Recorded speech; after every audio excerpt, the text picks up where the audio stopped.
तो सारे बच्चे अब यहाँ पे ध्यान दोगे, ये आसान चैप्टर है, धीरे धीरे करके पढ़ेंगे और सारे बच्चों को समझ में आ जाएगा ये chapter.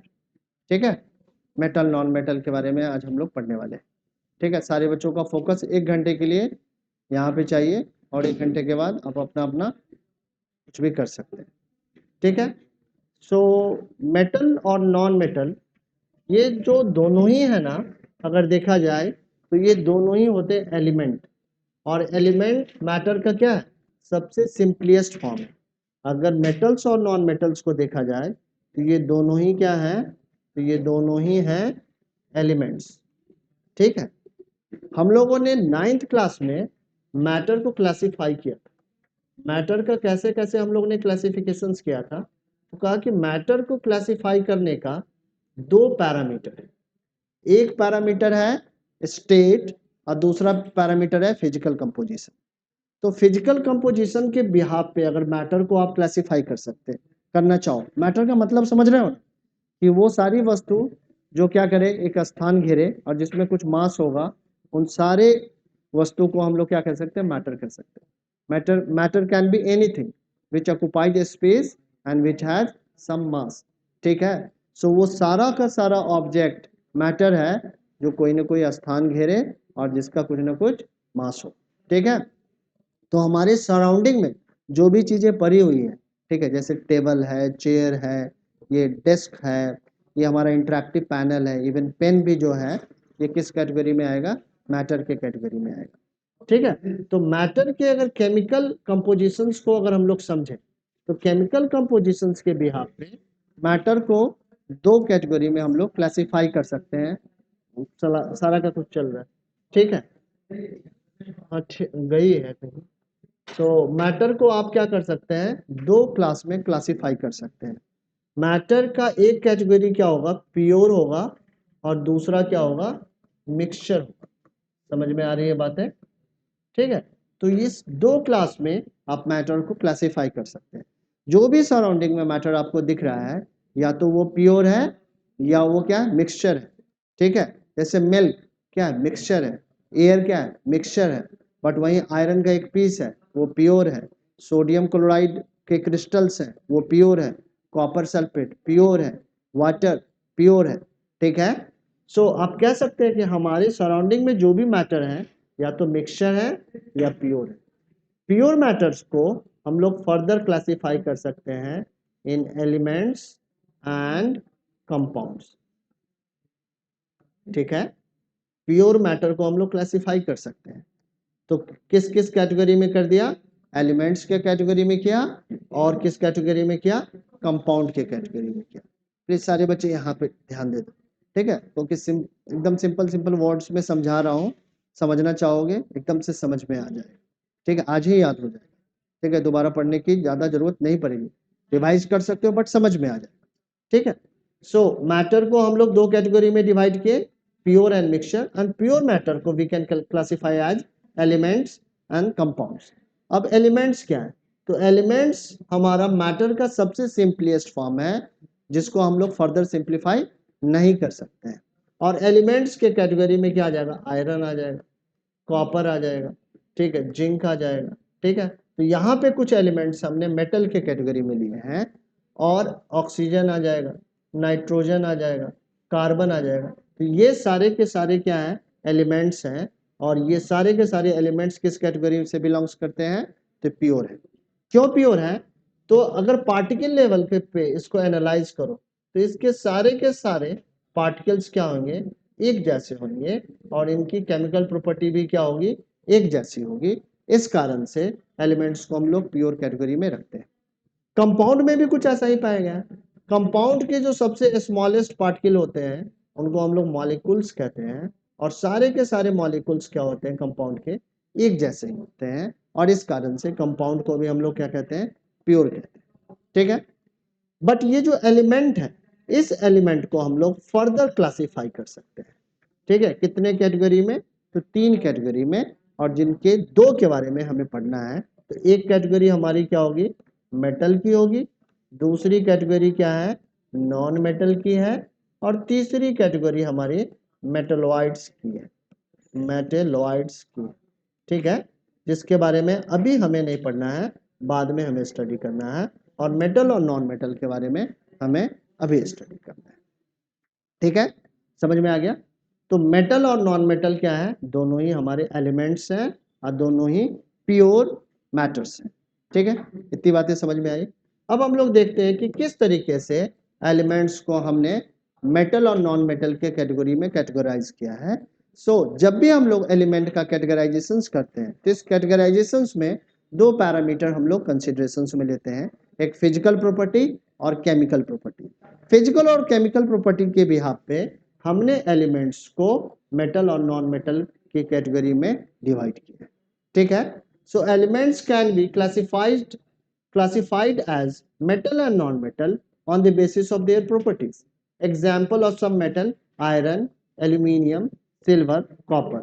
Example of some non-metals are hydrogen, nitrogen, sulfur and oxygen. तो कुछ मेटल्स के हमने एग्जाम्पल लिए, कुछ नॉन मेटल के एग्जाम्पल लिए। पहले हम लोग मेटल और नॉन मेटल के फिजिकल प्रॉपर्टी को समझने वाले हैं और ये देखेंगे कि किस तरीके से हमारे मेटल और नॉन मेटल दोनों ही की फिजिकल प्रॉपर्टी अलग अलग है। ठीक है, सबसे पहले हम लोग फिजिकल प्रॉपर्टी को एनालाइज करते हैं। तो यहाँ पे कंपेरेटिव स्टडी हम लोग करने वाले हैं। ठीक है, हमने क्या किया है, अलग अलग प्रॉपर्टी लिखी है और इसको कंपेरेटिव स्टडी किया है, मेटल की वो प्रॉपर्टी कैसी है और नॉन मेटल की कैसी है। तो सबसे पहला जो प्रॉपर्टी है, और यहाँ पे हम लोग किस प्रॉपर्टी के बारे में डिस्कशंस करने वाले हैं, तो फिजिकल प्रॉपर्टीज के बारे में डिस्कशंस करने वाले हैं। तो सबसे पहली जो फिजिकल प्रॉपर्टी है वो है लस्टर। लस्टर का मतलब होता है साइन। ठीक है ना, और हर एक मेटल में अपना एक पिक्यूलियर लस्टर होता है, पिक्यूलियर साइन होता है। जैसे कि गोल्ड हमारा क्या होता है, येलो कलर का होता है। ठीक है, वहीं आपका कॉपर का एक अपना कलर है, ठीक है, ब्राउन कलर का है। ठीक है, सिल्वर का अपना एक कलर है। सो बेसिकली हर एक मेटल हमारा क्या है, साइनी नेचर का होता है। तो metals have shiny surface generally. ठीक है, but non metals do not have shiny surface. But non metals के सरफेस क्या होती है, साइनी नहीं होती है। कैसी होती है, डल होती है, जैसे कि कार्बन। बट यहाँ पे आप देखेंगे कि एक एक्सेप्शंस भी है। आयोडीन एक ऐसा नॉन मेटल है जो लस्चरस है, नॉन मेटल है बट कैसा है, उसकी एक पिक्यूलियर साइन है। ठीक है, तो आयोडीन यहाँ पे एक्सेप्शंस है। अब आपको 10th क्लास में एक्सेप्शंस को याद रखना है। ठीक है, क्योंकि 8th में भी आपने मेटल और नॉन मेटल के बारे में स्टडी किया था और वहां पर भी हम लोगों ने फिजिकल प्रॉपर्टी के बारे में ही स्टडी किया था। बट यहाँ पे जो एक्सटेंशन है 10th क्लास में नॉन मेटल और मेटल में क्या एक्सटेंशन है, तो यहाँ पे हम लोग एक्सेप्शंस के भी बारे में स्टडी करने वाले हैं। तो generally non metals do not have shiny surface except iodine. Iodine is one of the exception. ठीक है, दूसरी फिजिकल प्रॉपर्टी है hardness. Generally metal are hard in nature. Generally metal क्या होते हैं, हार्ड होते हैं। बट कुछ मेटल ऐसे भी हैं जो सॉफ्ट नेचर के होते हैं, जैसे कि सोडियम है, लिथियम है, पोटेशियम है। ये कुछ ऐसे मेटल हैं जो सॉफ्ट नेचर के हैं और इतने ज्यादा सॉफ्ट होते हैं कि आप नाइफ से इसको कट कर सकते हैं। ठीक है, समझ में आ रही बात है? Generally non metals are soft, but यहां पर भी एक्सेप्शंस है। Diamond is one of the non metal which is hardest natural substance, जो कि नेचर में पाए जाने वाला सबसे हार्डेस्ट सब्सटेंस है। बट जनरली जो आपके नॉन मेटल्स होते हैं वो क्या होते हैं, सॉफ्ट नेचर के होते हैं। ठीक है, समझ में आई बात? तो दोनों एक्सेप्शंस को याद रखना है कि जनरली मेटल हार्ड होते हैं बट कुछ मेटल ऐसे हैं जो सॉफ्ट है। ठीक है, जनरली नॉन मेटल क्या होते हैं, सॉफ्ट होते हैं, बट एक डायमंड हमारा ऐसा एक्सेप्शन है जो सबसे ज्यादा नेचुरली हार्डेस्ट सब्सटेंस है। ठीक है, इसके बाद जो थर्ड प्रॉपर्टी है वो है स्टेट। तो जनरली जो हमारे मेटल्स होते हैं ना, वो रूम टेम्परेचर पे सॉलिड स्टेट में होते हैं। किस स्टेट में होते हैं, सॉलिड स्टेट में होते हैं। बट यहां पर भी एक एक्सेप्शन है, मरकरी। मरकरी हमारा रूम टेम्परेचर पे क्या होता है, लिक्विड स्टेट में होता है। इसी तरीके से जनरली आपके नॉन मेटल सॉलिड्स या गैसियस स्टेट में होते हैं जनरली। ठीक है, या तो सॉलिड स्टेट में होंगे या गैसियस स्टेट में होंगे, बट ब्रोमीन एक ऐसा नॉन मेटल है जो लिक्विड स्टेट में एग्जिस्ट करता है रूम टेम्परेचर। समझ में आ रहा है? ब्रोमीन यहाँ पे लिक्विड नॉन मेटल है, बाकी नॉन मेटल क्या है, या तो गैसियस स्टेट में है या सॉलिड स्टेट में है। समझ में आ रही है बातें? जनरली मेटल्स क्या होते हैं, सॉलिड स्टेट में एग्जिस्ट करते हैं रूम टेम्परेचर पे, बट मरकरी हमारा एक ऐसा मेटल है जो लिक्विड स्टेट में एग्जिस्ट करता है। ठीक है। अब मैलेबिलिटी, मैलेबिलिटी एक ऐसी प्रॉपर्टी है जिसमें हम लोग अगर किसी भी मेटल को या किसी भी सब्सटेंस को आप पीट के उसको सीट में कन्वर्ट कर लें तो इस प्रॉपर्टी को हम लोग क्या कहते हैं, मैलेबिलिटी कहते हैं। ठीक है। So generally metals are malleable since metals can be beaten into thin sheet. इसको आप पीट पीट के पतले से सीट में कन्वर्ट कर सकते हैं। ठीक है। Gold and silver are most malleable metal. Gold और सिल्वर क्या है, सबसे ज्यादा मैलेबल है। गोल्ड और सिल्वर की आप सबसे पतली सीट बना सकते हो, इससे ज्यादा पतली आप किसी मेटल की सीट नहीं बना सकते। क्यों सबसे पतली सीट बना सकते हैं, since gold and silver are the most malleable metal, but non metals are non malleable. But आप किसी भी नॉन मेटल को सीट में कन्वर्ट नहीं कर सकते। ठीक है। यहां तक चीजें समझ में आई या नहीं आई? किसी बच्चे को कोई डाउट है? जितने बच्चे ऑनलाइन है, 2 बच्चे ऑनलाइन है, निकिता और माही, आप दोनों को समझ में आ रहा है ठीक से? Yes sir. ठीक, गुड। अब जो नेक्स्ट प्रॉपर्टी है वो है डक्टिलिटी। ठीक है। अब डक्टिलिटी क्या है, तो अगर किसी भी सब्सटेंस को आप वायर में कन्वर्ट कर लो तो कहेंगे कि वो सब्सटेंस डक्टाइल है, और इसी प्रॉपर्टी को हम लोग डक्टिलिटी कहते हैं। So generally metals are ductile in nature since metal can be drawn into thin wire। आप मेटल को थीन वायर में कन्वर्ट कर सकते हैं, और गोल्ड हमारा सबसे ज्यादा डक्टाइल मेटल है। गोल्ड के 10 ग्राम से आप 2 किलोमीटर लंबी क्या कर सकते हैं, एक वायर ड्रॉ कर सकते हैं। ये फैक्ट शायद आपकी बुक में लिखा हुआ है, वहां से आप देख लेना। ठीक है। समझ में आ रही है बातें? ठीक है। सो हमारा गोल्ड सबसे ज्यादा डक्टाइल है। ठीक है। Non metals they are non ductile. Non metals क्या होते हैं, हमारे डक्टिलिटी प्रॉपर्टी को नहीं शो करते। इसके बाद है conductor of heat and electricity. Generally metals are good conductor of heat and electricity. Generally metal क्या कर देते हैं, हीट और इलेक्ट्रिसिटी को कंडक्ट करते हैं, बट यहां पर भी एक्सेप्शंस हैं। सारे के सारे मेटल आपके इलेक्ट्रिसिटी और हीट के अच्छे कंडक्टर नहीं होते हैं। एक्सेप्शंस में क्या है, lead, mercury are poor conductor of electricity. ठीक है ना, समझ में आया? Lead and mercury are poor conductor of heat, और silver and copper are best conductor of heat. यहाँ पे एक एग्जांपल टीन का भी ले सकते हो। Tin is the poor conductor of electricity. ठीक है, समझ में आ रही है बातें? So generally metals are the good conductor of heat as well as electricity, but here exceptions are also exist। so यहाँ पे आप देख रहे हैं कि कुछ ऐसे metals हैं जो heat के अच्छे कंडक्टर नहीं है। non metals are the poor conductor of heat and electricity except graphite। graphite is one of the form of carbon and it is good conductor of electricity। so graphite एक non metal है, but electricity का क्या है, ये अच्छा conductor है। तो यहाँ पे ग्रेफाइट एक एक्सेप्शन है। ग्रेफाइट क्या है, तो आपका कार्बन है, और कार्बन क्या है, हमारा नॉन मेटल। समझ में आई बात है? अब है density. Generally metals have high density and high melting point. Generally metal की डेंसिटी क्या होती है, हाई होती है। इस कारण से मेटल को हम लोग हैवियर कहते हैं, और इसका मेल्टिंग पॉइंट भी क्या होता है, हाई होता है। ठीक है। बट कुछ मेटल ऐसे होते हैं जिनकी डेंसिटी लो होती है, जैसे सोडियम एंड पोटेशियम, जो कि सॉफ्ट मेटल भी हैं और इसकी डेंसिटी भी इस कारण से क्या है, लो है। ठीक है। जनरली नॉन मेटल्स की डेंसिटी जो है लो होती है, और इसकी मेल्टिंग पॉइंट भी क्या होती है, लो होती है। अब एक प्रॉपर्टी है सोनरस, यानी कि आप किसी भी मेटल को या किसी भी सब्सटेंस को अगर पीटो और उसमें रिंगिंग साउंड जनरेट हो, तो इसी प्रॉपर्टी को हम लोग सोनरसिटी कहते हैं।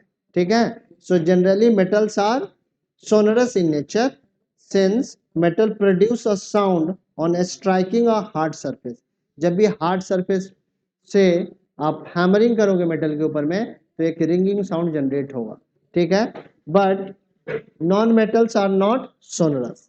अब है ऑक्साइड्स के बारे में। Metallic oxides are basic in nature, पहले ही एसिड्स बेसिस एंड सॉल्ट्स में हमने पढ़ रखा है। And non metallic oxides are acidic in nature. So इस पूरे 2 स्लाइड्स में हमने मेटल के और नॉन मेटल के फिजिकल प्रॉपर्टी के बारे में एक कॉम्पैरेटिव स्टडी किया। बट इस कॉम्पैरेटिव स्टडी में हमने ये कंक्लूजन निकाले कि सिर्फ और सिर्फ फिजिकल प्रॉपर्टी को ध्यान में रख के हम लोग एलिमेंट को 2 कैटेगरी में सेग्रीगेट नहीं कर सकते हैं, अलग अलग नहीं कर सकते हैं। इसका कारण क्या है? क्योंकि हमने देखा कि मेटल की जितनी भी प्रॉपर्टी है उन सारी प्रॉपर्टी में कहीं ना कहीं हमें एक्सेप्शंस देखने को मिल रहा है, और इन एक्सेप्शंस के कारण सिर्फ और सिर्फ हम लोग फिजिकल प्रॉपर्टी को ध्यान में रख के अगर हम लोग एलिमेंट को कैटेगराइज करेंगे तो ये कैटेगराइजेशन क्या हो जाएगा? रॉन्ग हो जाएगा। इसीलिए हम लोग करेक्ट कैटेगराइजेशंस के लिए मेटल और नॉन मेटल की केमिकल प्रॉपर्टीज को भी स्टडी करने वाले हैं, या एलिमेंट के हम लोग केमिकल प्रॉपर्टीज को भी समझते हुए एलिमेंट को हम लोग 2 कैटेगरी में डिवाइड करते हैं। समझ में आ रही है बातें? So now we are going to discuss about the chemical properties of metal and non metal. तो अभी हम लोग मेटल की सबसे पहले केमिकल प्रॉपर्टीज पढ़ने वाले हैं। यहाँ से बहुत सारे क्वेश्चंस पूछे जाते हैं। तो यहाँ पे जो भी फैक्ट एंड इंफॉर्मेशन मैं बताने वाला हूँ उसको मिस नहीं करना है। ये बार बार पढ़ने से याद हो जाएगा आपको, ठीक है, बट एक बार में नहीं याद हो, ठीक है। यहाँ पे बहुत सारे रिएक्शंस होंगे और रिएक्शंस के साथ में बहुत सारी प्रॉपर्टी के बारे में हम लोग स्टडी करने वाले हैं। सो सबसे पहले हम लोग देखते हैं रिएक्शन विथ ऑक्सीजन। मेटल हमारा ऑक्सीजन के साथ कैसे रिएक्शंस करेगा? तो जब भी मेटल हमारा ऑक्सीजन के साथ रिएक्ट करेगा क्या बनाएगा? मेटालिक ऑक्साइड बनाएगा या मेटल ऑक्साइड बनाएगा। जैसे पोटेशियम ऑक्सीजन के साथ रिएक्शन करके पोटेशियम ऑक्साइड बनाएगा, मैग्नीशियम ऑक्सीजन के साथ रिएक्शन करके मैग्नीशियम ऑक्साइड बनाएगा, सोडियम ऑक्सीजन के साथ रिएक्ट करके सोडियम ऑक्साइड बनाएगा। बट हर एक मेटल की रिएक्टिविटी ऑक्सीजन के रिस्पेक्ट में क्या होती है? अलग अलग होती है। कुछ मेटल फास्ट रिएक्शंस करते हैं, कुछ मेटल स्लो रिएक्शंस करते हैं, ठीक है। कुछ मेटल फास्ट का मतलब है विगोरस रिएक्शंस करेंगे। समझ में आ रही है बातें? सो हम लोग देखेंगे कि अलग अलग मेटल की रिएक्टिविटी कैसी है ऑक्सीजन के रिस्पेक्ट में। तो sodium and potassium react so vigorously that they catch fire if kept in open, so they are kept immersed in kerosene. Sodium और पोटेशियम बहुत vigorous रिएक्शंस करते हैं, ठीक, बहुत फास्ट रिएक्शंस करते हैं ऑक्सीजन के साथ में। इस कारण से आप खुले में सोडियम और पोटेशियम को नहीं रख सकते हैं, क्योंकि ऑक्सीजन के साथ vigorous रिएक्शंस करेगा और इस vigorous रिएक्शंस के कारण आग लग जाएगी, ठीक है। तो आपको अगर लैब में सोडियम और पोटेशियम को स्टोर करके रखना है तो इसको केरोसिन ऑयल में डिप कर देते हैं। केरोसिन ऑयल के होने के कारण केरोसिन ऑयल ऊपर में है और ऑक्सीजन के वो कांटेक्ट में आएगा नहीं, और केरोसिन ऑयल एक स्टेबल कंपाउंड है, वो सोडियम और पोटेशियम से भी रिएक्शंस नहीं करेगा। तो सोडियम और पोटेशियम आपका केरोसिन ऑयल में डिप भी रहेगा और एज इट इज स्टोर भी रहेगा। समझ में आया? तो अगर कोई पूछे कि सोडियम और पोटेशियम ऑक्सीजन से कैसे रिएक्शंस करता है तो आप बोलोगे वेरी विगोरस, बहुत ज्यादा फास्ट रिएक्शन करता है, बहुत ही ज्यादा विगोरस रिएक्शंस करता है। दूसरा, surface of magnesium, aluminium, zinc, lead are covered with the thin layer of oxide which prevent them further oxidation. अब क्या होता है? मैग्नीशियम, एल्यूमिनियम, जिंक और लेड भी ऑक्सीजन से रिएक्शंस करता है, बट उतना विगोरस रिएक्शंस नहीं करता है जिस तरीके से सोडियम पोटेशियम करता है।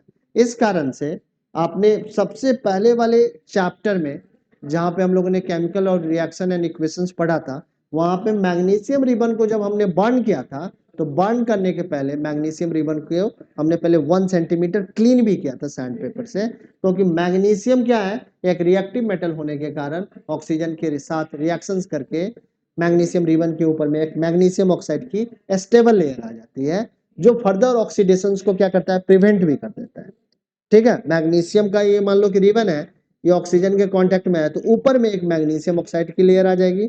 अब अंदर में मैग्नीशियम है बट ये एयर के कांटेक्ट में ही नहीं है, तो क्या मैग्नीशियम फर्दर ऑक्सीडाइज होगा? नहीं होगा, मैग्नीशियम अब यहाँ पे बचा हुआ रहेगा।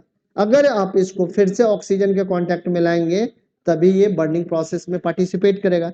इस कारण से हमने मैग्नीशियम रिबन को पहले वाले चैप्टर में और एक्टिविटी जो फर्स्ट थी उसमें पहले सैंड पेपर से क्लीन किया था और फिर उसको हमने गर्म किया था, तो वो डेजलिंग व्हाइट फ्लेम के साथ क्या हुआ था? बर्न हुआ था। ठीक है, समझ में आ रही है बात है? सो इसी तरीके का रिएक्शंस एल्युमिनियम भी करता है, जिंक भी करता है और लेड भी करता है, जो इसके फर्दर ऑक्सीडेशंस को प्रिवेंट भी करेगा। ठीक है, iron does not burn on heating but iron filling burn vigorously. अब आयरन को अगर गर्म करोगे तो ये जलेगा नहीं, ठीक है ना, बट आयरन का अगर आपके पास डस्ट है और उसको गर्म करोगे तो विगोरसली बर्न होता है, बहुत फास्टली वो जलेगा। ठीक है, copper does not burn but is coated with the black copper oxide. Copper को आप जनरली खुले में रखेंगे तो वो एटमॉस्फेरिक ऑक्सीजन के साथ इस तरीके से रिएक्शंस नहीं करेगा। ठीक है, बट अगर कॉपर को आप गर्म करोगे ना तो ये क्या करेगा? ऑक्सीजन के साथ रिएक्ट करके ब्लैक हो जाएगा। क्यों ब्लैक हो जाता है? कि कॉपर ऑक्साइड की एक लेयर आ जाती है, कॉपर ऑक्साइड का कलर क्या होता है? ब्लैक होता है। तो कॉपर को जब भी गर्म करोगे तो वो काला पड़ जाता है इस कारण से। ठीक है, गोल्ड का सिंबल क्या है? Au है, और Ag क्या है? सिल्वर का सिंबल है। Does not react with oxygen, ये ऑक्सीजन के साथ रिएक्ट नहीं करते हैं और यही कारण है कि इनके ऑर्नामेंट बनाए जाते हैं। कॉपर का भी यूज किया जाता है।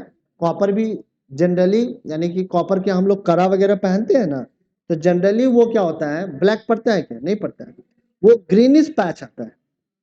कॉपर के ऊपर में ग्रीनिश पैच आता है। क्यों आता है ग्रीनिश पैच?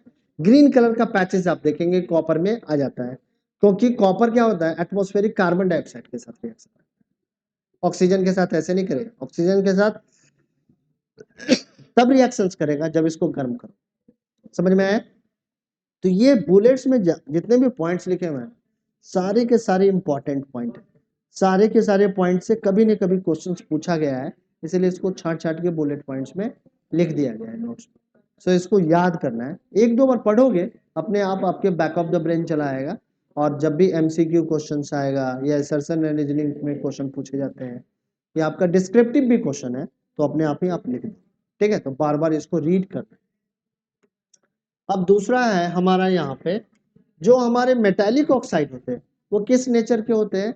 तो जनरली ये बेसिक नेचर के होते हैं, बट कुछ मेटालिक ऑक्साइड ऐसे होते हैं जिनका नेचर एसिडिक भी होता है और बेसिक भी होता है, और इस तरीके के मेटालिक ऑक्साइड को हम लोग एम्फोटरिक ऑक्साइड कहते हैं। एम्फोटरिक ऑक्साइड के बारे में हमेशा ही क्वेश्चन पूछा गया है और इस बार भी ये सबसे ज्यादा इंपॉर्टेंट टॉपिक है यहाँ का। तो एम्फोटरिक ऑक्साइड्स कैसे ऑक्साइड्स है? तो यहाँ पे लिखा हुआ है metal oxide which react with the both acids as well as bases to produce salt and water are called the amphoteric oxide। ऐसे मेटालिक ऑक्साइड जो एसिड के भी साथ रिएक्शंस कर ले और जो बेस के भी साथ रिएक्शंस कर ले। जब मेटालिक ऑक्साइड एसिड के साथ रिएक्शंस कर रहा है तब उसका नेचर क्या होगा? बेसिक है, और जब वो बेस के साथ रिएक्शंस कर रहा है तो उसका नेचर क्या होगा? एसिडिक होगा।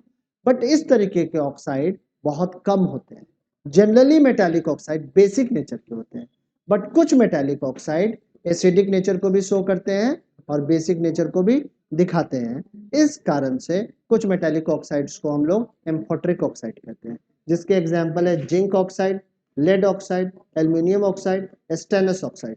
ये सारे के सारे हमारे क्या कैसे ऑक्साइड है? एम्फोटरिक ऑक्साइड्स है। अब देखो कि यहाँ पे एल्युमिनियम ऑक्साइड हाइड्रोक्लोरिक एसिड के साथ रिएक्ट करके एल्युमिनियम क्लोराइड बना रहा है। यहाँ पे जो ये ऑक्साइड है, एल्युमिनियम ऑक्साइड है, ये किस नेचर का है? तो ये बेसिक नेचर का है। बट यहाँ पे देख रहे हो कि एल्युमिनियम ऑक्साइड एक बेस के साथ रिएक्शंस कर रहा है और ये बहुत ही ज्यादा स्ट्रॉन्ग बेस है, तो इसका नेचर यहाँ पे क्या है? एसिडिक है। और यहाँ पे क्या बन रहा है? सॉल्ट और वाटर बन रहा है, यानी कि ये रिएक्शंस क्या है? न्यूट्रलाइजेशन रिएक्शन है। और न्यूट्रलाइजेशन रिएक्शन में हमेशा ही रिएक्शन किसका होता है? एसिड और बेस का होता है। तो ये एक बेस है तो इसका नेचर क्या होगा? एसिडिक होगा। सो यहाँ पे कह सकते हैं कि कुछ एक्सेप्शनल ऑक्साइड्स होते हैं, कुछ ऐसे ऑक्साइड्स होते हैं जिनका नेचर एसिडिक भी होता है और बेसिक भी होता है, और इस तरीके के ऑक्साइड्स को हम लोग एम्फोटरिक ऑक्साइड कहते हैं। ठीक है, याद रखोगे। ठीक है, बहुत इंपॉर्टेंट है। इसके एग्जाम्पल दो तो याद ही रखना है, ये दो, जिंक ऑक्साइड और लेड ऑक्साइड, और एल्यूमिनियम ऑक्साइड भी याद रखो, ये तीन याद रखना है, बोलना नहीं, ठीक है। अब अगला है reaction of metal with water. अब वाटर के साथ मेटल कैसे रिएक्ट करेगा, हमने ऑक्सीजन के साथ देख लिया कि मेटल कैसे रिएक्ट करता है, ठीक है। अब हम लोग समझने वाले हैं वाटर के साथ कैसे रिएक्शंस करेगा। तो वाटर के साथ जब मेटल रिएक्शंस करेगा तो मेटालिक ऑक्साइड बनेगा, और फर्दर मेटालिक ऑक्साइड वाटर के साथ रिएक्शंस करके मेटल हाइड्रो ऑक्साइड बनाता है। तो जो रिएक्टिव मेटल होंगे वो मेटल हाइड्रो ऑक्साइड बनाएंगे, ठीक है। और जो थोड़े से कम रिएक्टिव होंगे वो क्या बनाएंगे, मेटल ऑक्साइड्स। समझ में आया। तो कुछ मेटल हमारे वाटर के साथ रिएक्शंस विगोरसली करते हैं, और कुछ क्या करते हैं, स्लोली करते हैं, कुछ बहुत ही ज्यादा स्लोली करते हैं, ठीक है। उनके बारे में हम लोग पढ़ने वाले। तो सबसे पहले हम लोग ले लेते हैं सोडियम, पोटेशियम और कैल्शियम के बारे में। ये तीनों ही मेटल विगोरस रिएक्शंस करते हैं। कैसे रिएक्शंस करते हैं, तो विगोरस, बहुत फास्ट रिएक्शंस करेंगे। और कैसे कर लेंगे, कोल्ड वाटर के भी साथ रिएक्शंस कर लेंगे, ठंडे पानी के साथ भी ये रिएक्शंस कर लेंगे। बट आपका जो मैग्नीशियम है ये कोल्ड वाटर के साथ रिएक्शन नहीं करेगा। अगर पानी ठंडा है और उसमें मैग्नीशियम रिबन डालो तो आपका मैग्नीशियम ठंडे पानी के साथ रिएक्शंस नहीं करता है, ठीक है। बट ये हॉट वाटर के साथ रिएक्शंस कर लेगा। अगर पानी को गर्म करो और मैग्नीशियम के साथ रिएक्शंस करवाना चाहो तो रिएक्शंस कर लेगा। समझ में आई बात है। जो हमारा एल्यूमिनियम है, आयरन है, जिंक है, ये स्टीम के साथ रिएक्शंस करेगा, ना तो कोल्ड वाटर के साथ करेगा, ना ही हॉट वाटर के साथ करेगा। किसके साथ करेगा, स्टीम के साथ करेगा। आदित्य जग जाओ, जग जाना है। किसके साथ रिएक्शंस करेगा, स्टीम के साथ रिएक्शंस करेगा। समझ में आई बात। यानी कि ये सबसे ज्यादा विगोरस रिएक्शंस करेगा, ये उससे स्लोली कर रहा है, इसीलिए इसको थोड़ा सा हीट देना पड़ रहा है। और यहाँ पे आप देख रहे हैं कि यहाँ पे स्टीम के साथ रिएक्शंस कर रहा है। और कुछ मेटल ऐसे भी होते हैं जो वाटर के साथ रिएक्शंस ही नहीं करते हैं, जैसे कि लेड हो गया, कॉपर हो गया, गोल्ड हो गया, सिल्वर हो गया। ये वाटर के किसी भी फॉर्म के साथ रिएक्शंस नहीं करते हैं। यही कारण है कि जो इंडस्ट्री में बॉयलर बनाया जाता है वो कॉपर मेटल का बनाया जाता है। क्योंकि बॉयलर में हम लोग क्या करते हैं, पानी को गर्म करते हैं। तो पहले तो ठंडा पानी डालेंगे, फिर धीरे धीरे वो गर्म होगा, फिर स्टीम में कन्वर्ट होगा। तो यहाँ पे कॉपर क्या है, कॉपर हमारा थोड़ा सा मेलेबल भी है, ठीक है। तो उसको आसानी से आप क्या कर सकते हैं, उसका बॉयलर बना सकते हैं। तो आपका कॉपर किसी भी फॉर्म ऑफ वाटर के साथ रिएक्शंस नहीं करता है।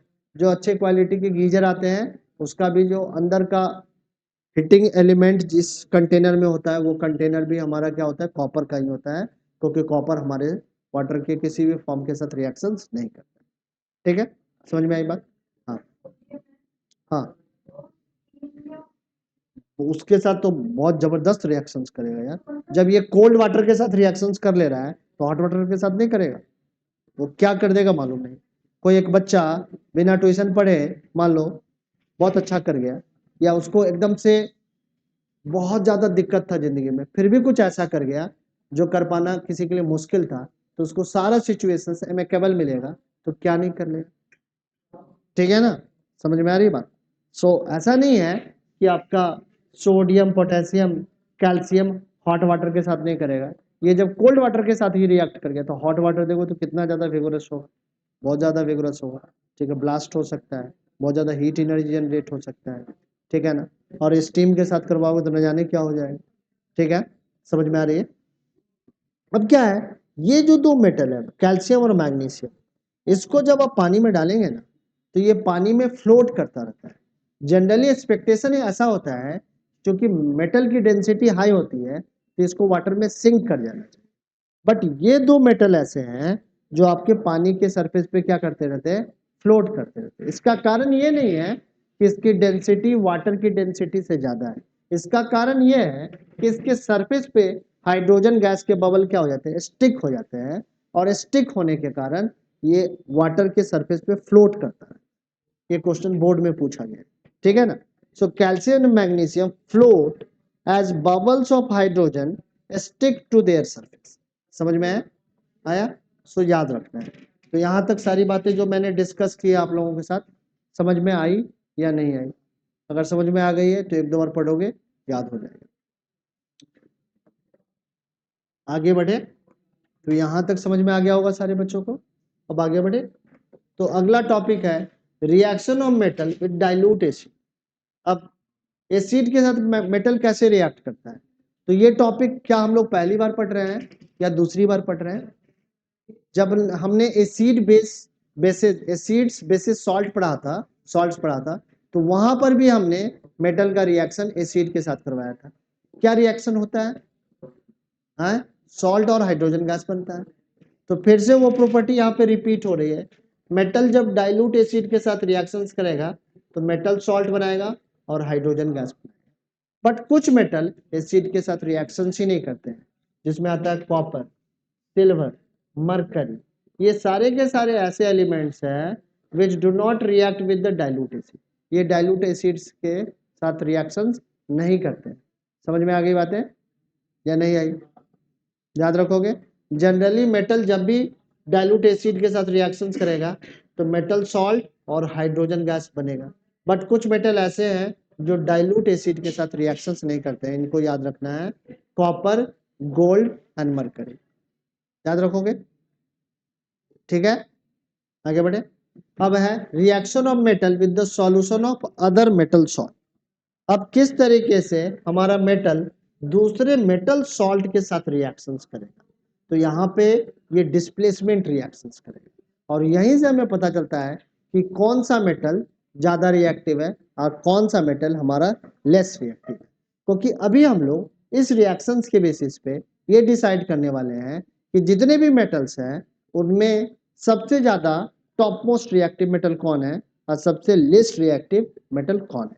सो एक रिएक्टिविटी सीरीज हम लोग बनाने वाले हैं इसी रिएक्शन के बिहाफ पे।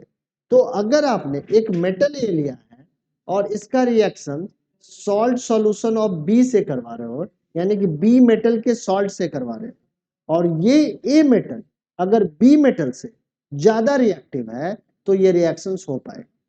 और इस रिएक्शन के से क्या होगा कि ए बी को सब्स्टिट्यूट करेगा और बी क्या हो जाएगा, अलग हो जाएगा, और इस तरीके से सॉल्ट सॉल्यूशन ऑफ ए मिलेगा और इधर आपको मेटल बी मिलेगा। बट ये रिएक्शन कब होगा?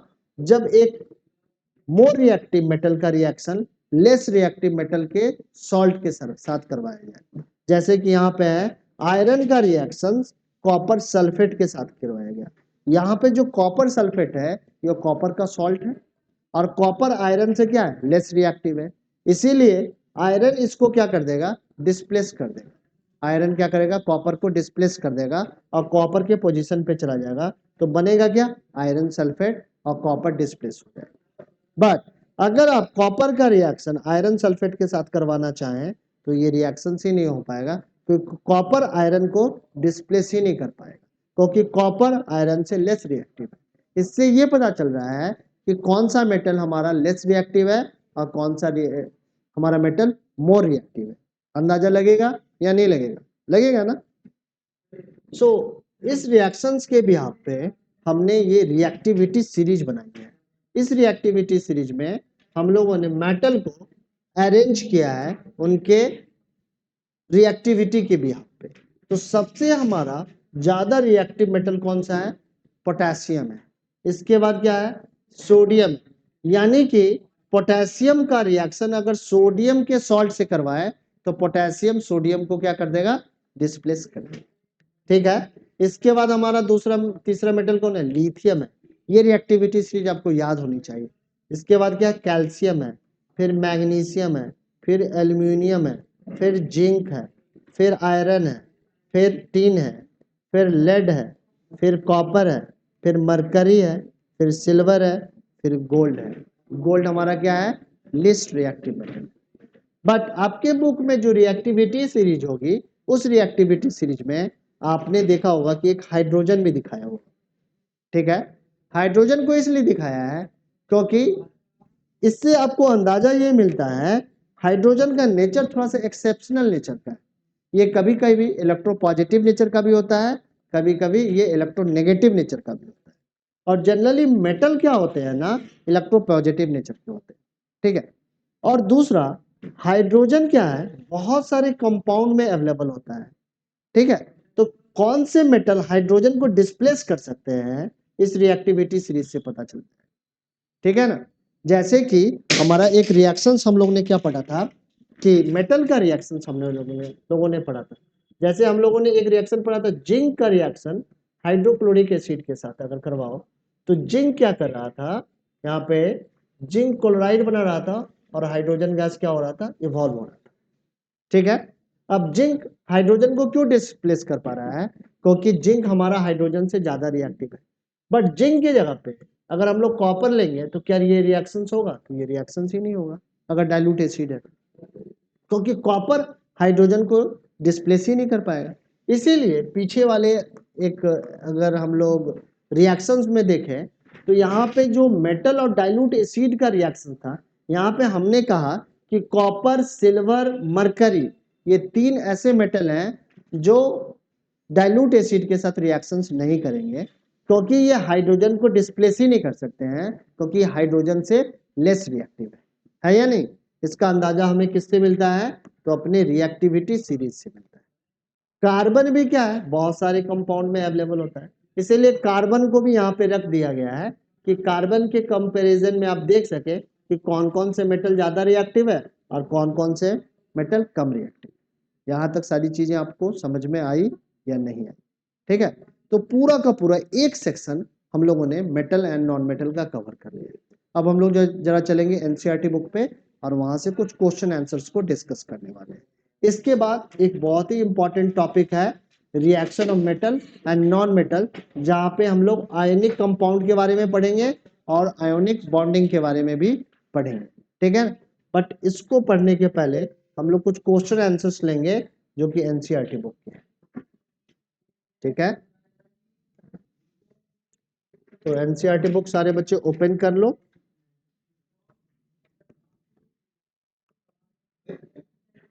ये चैप्टर नंबर हमारा क्या है, 3 है।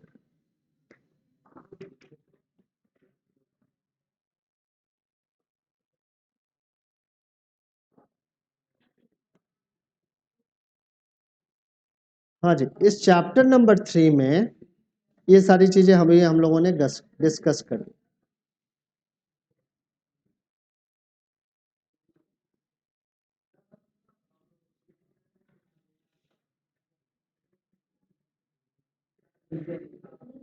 एक मिनट, कुछ देख रहा हूं।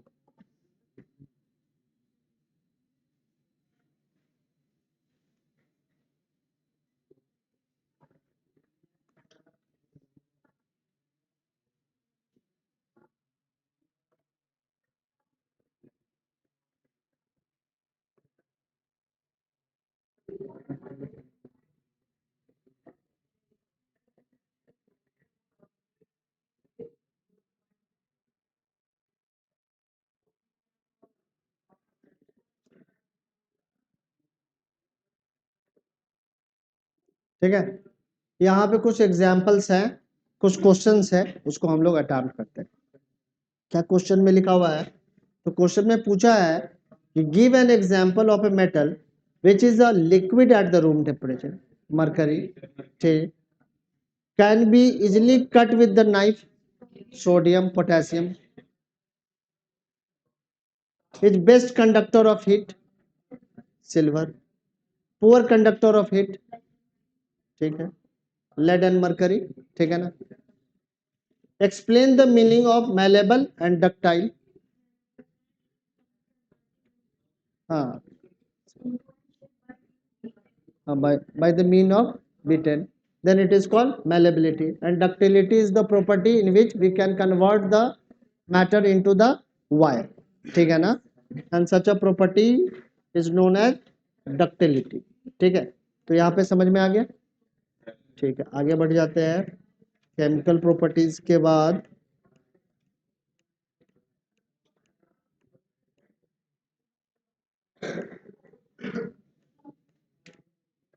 सीधा यहाँ चलते हैं। Why is sodium kept immersed in the kerosene oil? अभी बताया है। हाँ, क्योंकि सोडियम क्या करता है, विगोरस रिएक्शंस करता है सोडियम के साथ, और ये इसमें आग लग जाएगा। So that's why we kept the sodium immersed in the kerosene oil. ठीक है। Write equations for the reactions. Iron with steam, iron steam के साथ रिएक्शंस करके क्या बनाएगा, आयरन ऑक्साइड बना देगा। ठीक है। Calcium and potassium with the water, calcium oxide बनाएगा नहीं, देखो यहाँ पे आयरन ऑक्साइड बनाएगा मगर कैल्शियम कैल्शियम हाइड्रोक्साइड बनाएगा। ठीक है। और पोटेशियम पोटेशियम हाइड्रोक्साइड बनाएगा। यहाँ पे देख लो, यहाँ पे हम लोग रिएक्शंस विथ वाटर जब देखेंगे तो पोटेशियम क्या बना रहा है, पोटेशियम हाइड्रोक्साइड बना रहा है, साथ में हाइड्रोजन गैस तो रिलीज होगा। कैल्शियम कैल्शियम हाइड्रोक्साइड बना रहा है, साथ में हाइड्रोजन गैस रिलीज होगा। ये रिएक्शन लिखना है। आयरन क्या कर रहा है, वाटर के साथ रिएक्शन करके आयरन ऑक्साइड बना रहा है और हाइड्रोजन गैस रिलीज हो रहा है। शांत हो जाओ, देखो यहाँ पे। ठीक है। सो बेसिकली हमारा पोटेशियम सोडियम और कैल्शियम ये तीनों ही क्या है, यानी कि विगोरस रिएक्टिव मेटल है, या बहुत ज्यादा रिएक्टिव मेटल है, और इस कारण से हमें क्या मिल रहा है, हाइड्रोक्साइड मिल रहा है और हाइड्रोजन गैस मिल रहा है। बट वहां पे आयरन जब वाटर से रिएक्शंस कर रहा है तो ऑक्साइड बन रहा है और वाटर मिल रहा है। तो समझ में आ रहा है यहाँ पे। अब अगला कह रहा है, sample of the four metal A B C D were taken and added to the following solution one by one, the result obtained has been tabulated as follows. ठीक है ना। तो यहाँ पे लिखा है कि मेटल ए आयरन सल्फेट के साथ रिएक्शंस नहीं कर रहा है, प्लीज यहाँ पे ध्यान दे दो। तो मेटल ए अगर आयरन सल्फेट के साथ रिएक्शंस नहीं कर पा रहा है, क्यों नहीं कर पा रहा है, कि आयरन से ये लेस रिएक्टिव, बट ये कॉपर को से रिएक्शंस कर रहा है, कौन सा करेगा, डिस्प्लेसमेंट। तो ए सल्फेट बन जाएगा, कॉपर क्या हो जाएगा, डिस्प्लेस होगा, यानी कि कॉपर से ये ज्यादा रिएक्टिव है। बट वही यहाँ पे खाली जगह है, इनको हमें भरना है। बी क्या कर रहा है, आयरन को भी डिस्प्लेस कर दे रहा है। ए यहाँ पे आयरन को डिस्प्लेस नहीं कर, यानी कि बी क्या है, ए से ज्यादा रिएक्टिव है या नहीं, है ना। अब सी देखते हैं, सी आयरन को डिस्प्लेस नहीं कर पा रहा है और डी भी आयरन को नहीं, यानी कि ए बी सी डी में बी सबसे ज्यादा रिएक्टिव। ठीक है, समझ में आई बात। अब चलते हैं आगे। अगर बी यहाँ पे डिस्प्लेसमेंट कर रहा है तो ये कॉपर को भी डिस्प्लेस कर देगा। क्यों, क्योंकि ये ए से भी ज्यादा रिएक्टिव है। ठीक है। बट यहाँ पे देख रहे हो कि नो रिएक्शन लिख दिया है, यानी कि बी जिंक से क्या है, कम रिएक्टिव है। ठीक है। और सिल्वर का में भी डिस्प्लेसमेंट कर देगा, क्योंकि कॉपर से सिल्वर क्या है, कम रिएक्टिव है। ठीक है। अब इन सारे टेबल के बेसिस पे कुछ क्वेश्चंस दे रखे हैं, ध्यान से देख लो, नहीं तो एक भी क्वेश्चन का जवाब नहीं आएगा।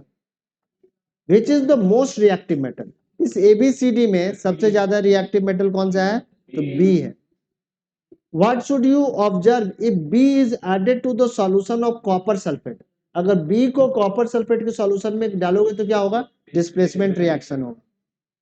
ठीक है। Arrange the metal A B C D in the order of decreasing reactivity, हमें डिक्रीजिंग रिएक्टिविटी के ऑर्डर में क्या करना है, ए बी सी डी को अरेंज करना है। तो अभी हम लोग अरेंज करते हैं।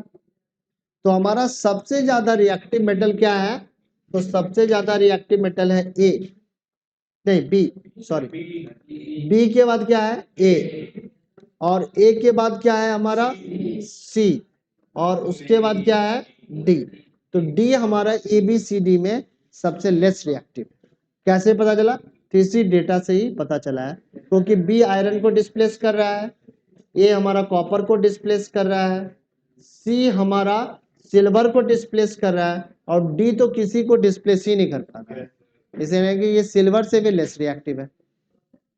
समझ में आया। Which gas is produced when dilute hydrochloric acid is added to the reactive metal, किसी रिएक्टिव मेटल में अगर डाइल्यूट हाइड्रोक्लोरिक एसिड डालोगे तो कौन सा गैस रिलीज होगा, हाइड्रोजन गैस रिलीज होगा।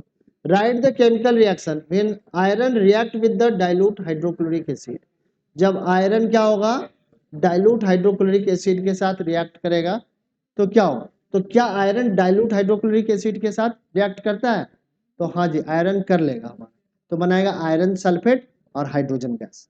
ठीक है, क्या बनेगा, iron sulphate and hydrogen gas. यहाँ पे देख लीजिए रिएक्शन, सभी देख लेते हैं।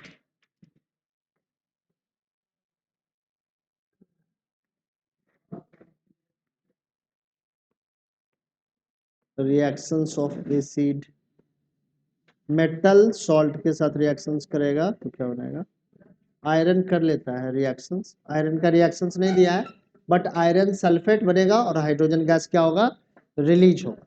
ठीक है, समझ में आया। What would you observe when the zinc is added to the solution of iron sulfate? So zinc will displace the iron since zinc is more reactive than iron.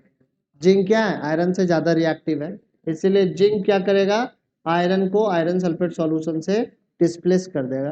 Right the chemical reaction that takes place, तो chemical reaction लिख देना है, लिख दोगे ना, Zn, और लिखोगे इधर क्या, आयरन सल्फेट है ना सेकेंड स्टेट में, तो FeSO4, तो क्या बनेगा ZnSO4 plus H2, plus H2 ही बनेगा ना, ना प्लस Zn बनेगा, प्लस नहीं क्या, लिख देता हूँ, हाँ Zn प्लस FeSO4 हमारा क्या होगा, ZnSO4 प्लस Fe।